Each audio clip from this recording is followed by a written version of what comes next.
aujourd'hui dans une nouvelle vidéo et je suis malade donc on va faire abstraction de ma voix de merde et on enchaîne tout de suite. C'est une vidéo revue pour vous parler de ces pinceaux là, donc c'est des pinceaux brosse à dents un peu qui ressemblent à des brosses à dents. Voilà. Ça s'appelle Oval Brush ou quelque chose comme ça et ce sont les dupes des pinceaux de la marque Artis qui coûtent un bras. Concrètement les pinceaux coûtent dans les 70-80 euros. Psychologiquement je ne suis pas encore prête à investir dans de tels pinceaux. Je suis make-up addict mais des fois quand même il faut quand même savoir rester raisonnable. Voilà, je n'ai pas craqué pour ces pinceaux là mais j'ai trouvé des dupes si je peux dire, puisque enfin je peux pas vraiment savoir si ce sont des dupes étant donné que je n'ai pas testé les vrais, mais bon je vais vous dire ce que j'en pense du kit que j'ai testé. C'est un kit qui est composé de 10 pinceaux donc c'est plutôt cool, il y a vraiment toutes les formes pour pouvoir faire pas mal de trucs. Je vais vous montrer tout ça, je vous ai fait des petites mises en action si je peux dire ça comme ça. Bref, je vous ai fait des close-up où je vous montre comment j'utilise les pinceaux.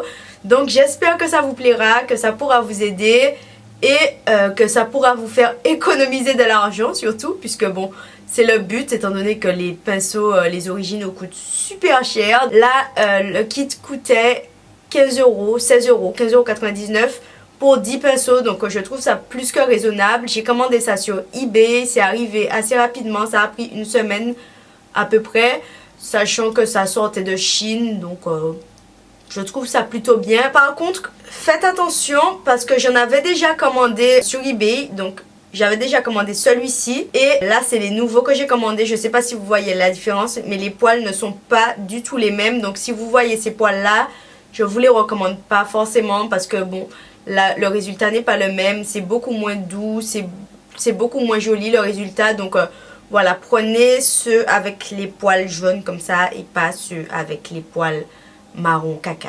Voilà. On commence dans un premier temps avec le premier pinceau, c'est celui-ci, c'est le plus gros. Alors après pour le design du pinceau, c'est pas le truc le plus joli, je dois dire. J'en ai vu des super jolis aussi avec le truc doré tout ça, qui était pas super cher, ils vendent ça sur Amazon. Donc ça se présente comme ceci. Alors après petit bémol, faut faire attention pour pas casser le truc parce que c'est assez flexible. Moi en général quand j'utilise ces pinceaux là, je mets mes deux doigts derrière pour ne pas que ça se casse. Les poils sont tout doux.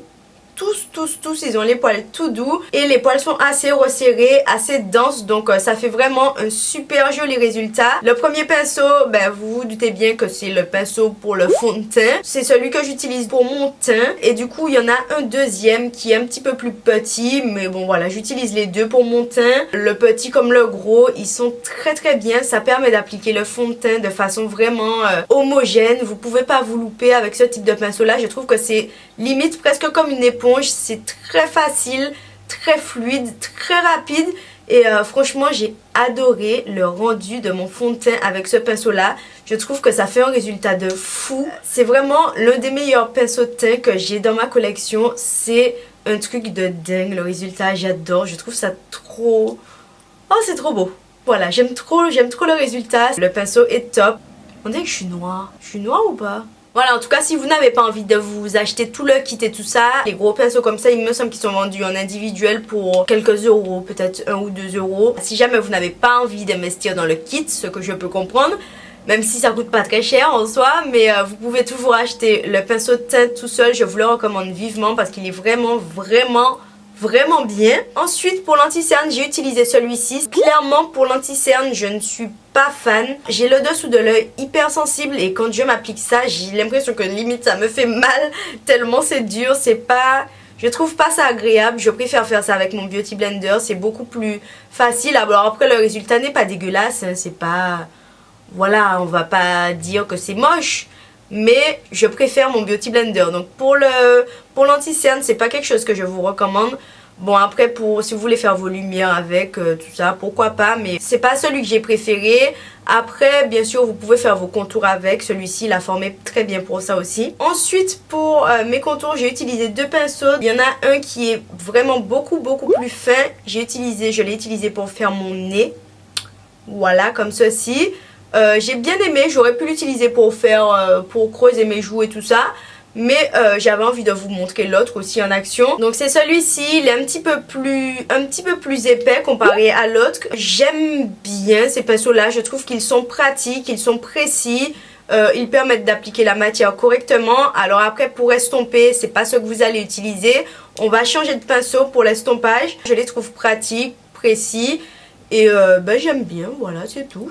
Il n'y a pas d'autres trucs à rajouter. Et ensuite, pour estomper tout ça, j'ai utilisé ce pinceau là. Il est un petit peu plus gros. Et celui-ci, je le kiffe. Ça estompe hyper bien, hyper rapidement. Ça vous fait un résultat super joli. Franchement, j'ai beaucoup aimé. Franchement, ces pinceaux-là, si vous êtes pressé, c'est les pinceaux qu'il vous faut parce que le truc est tellement rapide. Ça estompe la matière hyper rapidement. Ça... Voilà quoi, c'est tout. C'est tout ce que j'ai à dire en fait. J'ai kiffé, la forme est parfaite. Ça vous permet de bien faire les creux, de faire quand même quelque chose d'assez précis malgré le fait qu'il soit quand même un petit pas super fin. Mais voilà, pour le contour, pour estomper votre contour crème, c'est vraiment top. Ensuite, j'ai utilisé ce pinceau là et je l'ai utilisé pour faire mes sourcils. Voilà, j'avais envie de tenter pour voir ce que ça allait donner. Clairement, c'est pas un truc que je vais réutiliser pour faire mes sourcils parce que je trouve pas que ce soit assez précis. En théorie, ça a l'air plutôt pas mal hein, quand on regarde le truc comme ça. S'il était beaucoup plus fin, franchement, le résultat aurait pu être pas mal. Là, il est beaucoup trop épais. J'ai également essayé, parce que je peux pas dire que j'ai réussi, j'ai essayé de l'utiliser pour faire mon eyeliner parce que j'ai vu qu'une américaine avait fait ça et que le résultat était super joli. Mais bizarrement, quand vous tentez de refaire les trucs que les américaines font, c'est pas pareil sur vous, c'est différent. Elle, quand elle a fait le truc, ça lui faisait un eyeliner on flick. Moi, quand je l'ai fait, ça faisait un eyeliner un poco quoi, c'était pas trop ça, c'était un petit peu approximatif, voilà. Pour les sourcils, je ne vais pas le réutiliser, pour l'eyeliner non plus. Je suis encore noire, c'est vraiment bizarre. Je suis plus noire, on continue. Bon après je pense que je peux l'utiliser pour faire les petits détails, genre le contour des lèvres, bon. On va lui trouver une utilité, pas de panique. Je vais quand même l'utiliser parce que je l'ai acheté. Ensuite, on a ces deux petits pinceaux là, ils sont ronds, c'est quasiment les mêmes, il y en a un qui est un petit peu plus arrondi et un qui est plat. Vous pouvez faire pas mal de choses avec. Je trouve que la forme est idéale pour cacher les boutons, estomper, voilà, si vous voulez mettre du correcteur à un endroit très précis. Celui qui est plus plat, je l'ai utilisé pour poser mon highlighter. Je trouve que le résultat est canon. Mon highlighter est vraiment top quoi, ça vous fait vraiment un super résultat. J'ai utilisé le Mary-Lou Manizer. Bon, il envoie déjà du lourd, mais bon, voilà, quand il est bien appliqué, il envoie encore plus du lourd. J'ai vraiment beaucoup aimé. Par contre, faites attention parce que comme vous allez appliquer une texture poudre, il faut y aller tout doucement. Il faut pas trop appuyer pour ne pas déplacer, la matière, pour ne pas déplacer ce que vous avez déjà mis avant, donc votre fond de teint et tout ça. Il faut y aller tout doucement et le résultat est top. Moi, je suis fan. Je sais pas ce que vous en pensez, mais voilà, je trouve que ça fait un super joli rendu. La forme est idéale pour l'arc de Cupidon aussi, pour l'arête du nez. Franchement, je trouve que le résultat est canon. Et ensuite, le deuxième avec l'embout un petit peu plus arrondi. J'ai essayé de l'utiliser pour mettre mon rouge à lèvres parce que pareil, j'ai vu qu'une américaine l'avait utilisé, tout ça dans une vidéo sur Instagram et tout ça, et que ça faisait un super joli résultat. Mais alors sur moi, c'était dégueulasse quoi, ça ne ressemblait à rien. Voilà, j'ai essayé d'appliquer mon rouge à lèvres. Bon, il y avait une partie de rouge à lèvres ici, une partie de rouge à lèvres par là, toute une histoire, j'ai pas compris. J'avais jamais eu ce résultat là avec un rouge à lèvres liquide mat. Je vais pas recommencer parce que c'était vraiment très chelou.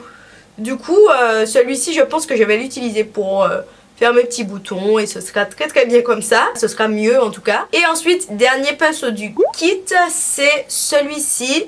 Alors pareil, il est un petit peu allongé, assez fin. J'ai vraiment bien aimé celui-ci, je le trouve très pratique. Je l'ai utilisé pour rajouter du correcteur en dessous de mes sourcils, pour quelque chose de plus net, pour corriger un petit peu les contours de ma bouche quand je porte un rouge à lèvres très foncé comme celui-ci par exemple, si jamais j'ai dépassé un petit peu. Et le résultat est dingue, donc voilà, j'ai vraiment beaucoup aimé l'utiliser. Je pense que vous l'aurez compris, je suis conquise par le kit, je suis totalement fan. pour 15,99 €, 16 €, je trouve que ça vaut carrément le détour. Alors après, je vous les recommande pour des textures crème parce que pour des textures poudre, les poils sont vraiment très resserrés et ça va vous faire des pâtés sur le visage. Je trouve pas ça joli. J'ai vu que certaines américaines l'utilisaient en texture poudre, mais moi concrètement j'ai testé et le résultat n'est vraiment pas joli. Alors peut-être qu'à la caméra ça ressort bien, mais dans la vraie vie ou quand vous vous regardez dans le miroir, vous voyez que ça fait vraiment ça dépose trop de matière en fait, donc le résultat n'est pas super joli. Donc après c'est mon avis, ça n'engage que moi. Je suis désolée pour les changements de lumière et le soleil ne fait que des allers-retours, c'est super relou. Donc voilà, après vous faites ce que vous voulez. Si jamais vous avez envie de tester, ben vous testez. Si vous n'avez pas envie de tester, que vous vous en foutez, et ben très bien, ça me va aussi, il n'y a pas de problème. En tous les cas, je vous mets tous les liens en barre d'infos. N'hésitez pas à me dire dans les commentaires si jamais vous avez testé les pinceaux, si vous connaissiez, si vous avez déjà testé les originaux, si vous avez déjà testé des dupes. Voilà, dites-moi tout dans les commentaires. Je vous mets tout en barre d'infos, donc vous pourrez retrouver le lien du vendeur chez lequel j'ai acheté les miens. Bien sûr, n'oubliez pas de vous abonner à ma chaîne si ce n'est pas encore fait. Et puis moi, je vous embrasse et je vous dis à très vite dans une prochaine vidéo. Allez, tchuss! Hello tout le monde, on se retrouve aujourd'hui dans une nouvelle vidéo et c'est une night routine. Ça fait longtemps que vous m'en demandez une et ça y est, je la fais enfin. J'espère que ça vous plaira. N'hésitez pas à me laisser des pouces en l'air et à vous abonner si ça vous plaît.